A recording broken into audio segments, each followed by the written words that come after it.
یہودی مذہب میں یوم جزا کا تعلق یوم خدین یا یوم جزا کے تصور سے ہے۔ قیامت کے دن کو یوم عدالت یا اخریت حیامیم یعنی آخری دن کے نام سے بھی جانا جاتا ہے۔ یہ ایک ایسا وقت ہے جب خدا دنیا کا انصاف کرے گا، مردوں کو زندہ کرے گا اور ایک مثالی دنیا قائم ہوگی۔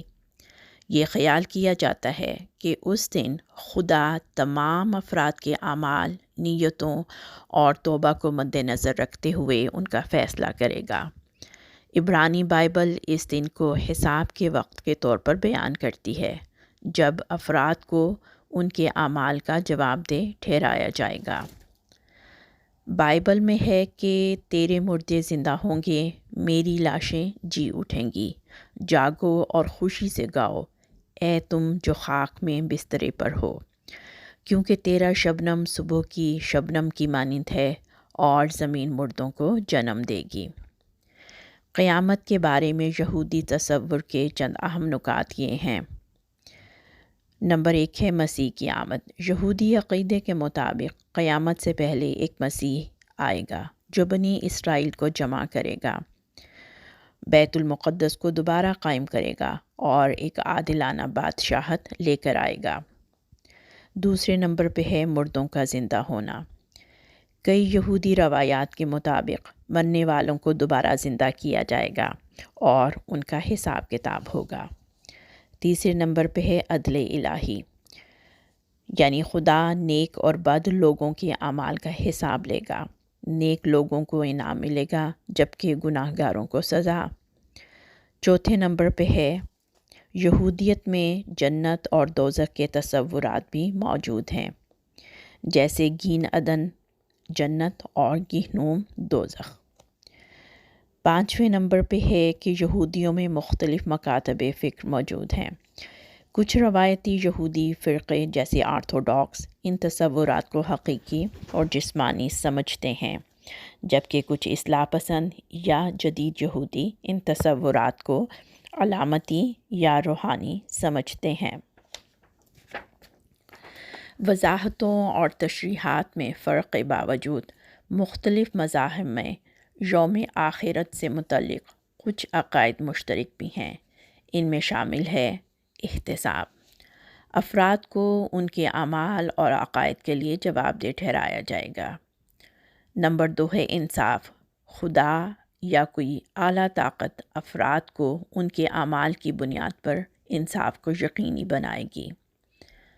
نمبر 3 جزا اور سزا، نیک لوگوں کو انعام دیا جائے گا جبکہ بدکاروں کو سزا کا سامنا کرنا پڑے گا۔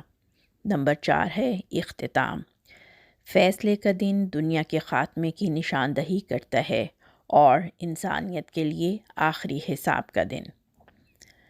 قیامت کے دن پر یقین افراد اور معاشروں کے لیے اہم نفسیاتی اثرات رکھتا ہے، جس میں سب سے پہلے ہے نمبر 1 ہے صبر و تحمل کا مادہ پیدا ہوتا ہے۔ آخرت پر پختہ یقین انسان کو صبر و تحمل کا پیکر بنا دیتا ہے۔ انسان اس بات پر اکتفا کر لیتا ہے کہ اگر اس زندگی میں اسے نیکیوں کا صلہ نہیں بھی ملا تو آخرت کی زندگی میں اس کے ساتھ انصاف ہوگا۔ اس نے تمام تر اذیتیں جو اس دنیا میں اٹھائی ہیں ان کا بدلہ اسے آخری زندگی میں ضرور ملے گا۔ نمبر 2 احساس ذمہ داری پیدا ہوتا ہے۔ انسان کا جتنا کامل یقین اس بات پر ہوگا کہ اس نے اپنے تمام تر اعمال اچھے ہوں یا برے ان کا جواب دینا ہوگا، تو اس میں اس بات کی ذمہ داری پیدا ہو جاتی ہے کہ وہ برائیوں سے دور بھاگے اور جتنا ہو سکے اتنے نیکی کے کام زیادہ کرے۔ نمبر 3 ہے مال خرچ کرنے کا جذبہ پیدا ہوتا ہے۔ انسان جب یہ جان لیتا ہے کہ یہ دنیا عارضی ہے، جیسا کہ سورۃ آل عمران آیت نمبر 185 میں اللہ تعالیٰ بیان کرتا ہے، اور دنیا کی زندگی تو دھوکے کی عارضی منفعت کے سوا کچھ بھی نہیں۔ اس بات پر یقین انسان کو بخیل بننے سے روک دیتا ہے، کیونکہ اسے اس بات کا اندازہ ہو جاتا ہے کہ مال جمع کر کر کے رکھنے کا کوئی فائدہ نہیں ہے۔ ایسے میں انسان سخاوت اور فیاضی کا مظاہرہ کرتا ہے۔ نمبر 4 ہے اخلاقی جواب دہی کی حوصلہ افزائی ہوتی ہے۔ حساب کے دن پر یقین افراد کو اخلاقی اصولوں اور اقدار پر عمل کرتے ہوئے نیک زندگی گزارنے کی ترغیب دیتا ہے۔ 5ویں نمبر پہ ہے اقدار اور ترجیحات کی تشکیل ہوتی ہے۔ انفرادی طور پر لوگوں کو اپنے اعمال، عقائد اور اقدار پر غور کرنے کی ترغیب دیتا ہے۔ زندگی کے بارے میں نیک فیصلوں اور نیک اعمال کی طرف رہنمائی ہوتی ہے۔ خلاصہ اس کا یہ ہے کہ آخرت کے بارے میں تمام رسولوں اور انبیاء کی تعلیمات ہمیشہ سے ایک ہی رہی ہیں، جن کا سادہ مفہوم یہ ہے کہ یہ دنیا ایک امتحان گاہ ہے اور یہاں اللہ نے ہمیں آزمائش کے لیے بھیجا ہے کہ کون ایمان لا کر اچھے اعمال کرتا ہے۔ اور جس طرح اللہ نے ہمیں یہاں پیدا فرمایا ہے، اسی طرح وہ ہمیں ہماری موت کے بعد قیامت کے دن دوبارہ زندگی عطا فرمائے گا اور ہمیں اللہ کے سامنے اپنے اعمال کی جواب دہی کرنا ہوگی۔ آخرت کی زندگی ہمیشہ کی زندگی ہے۔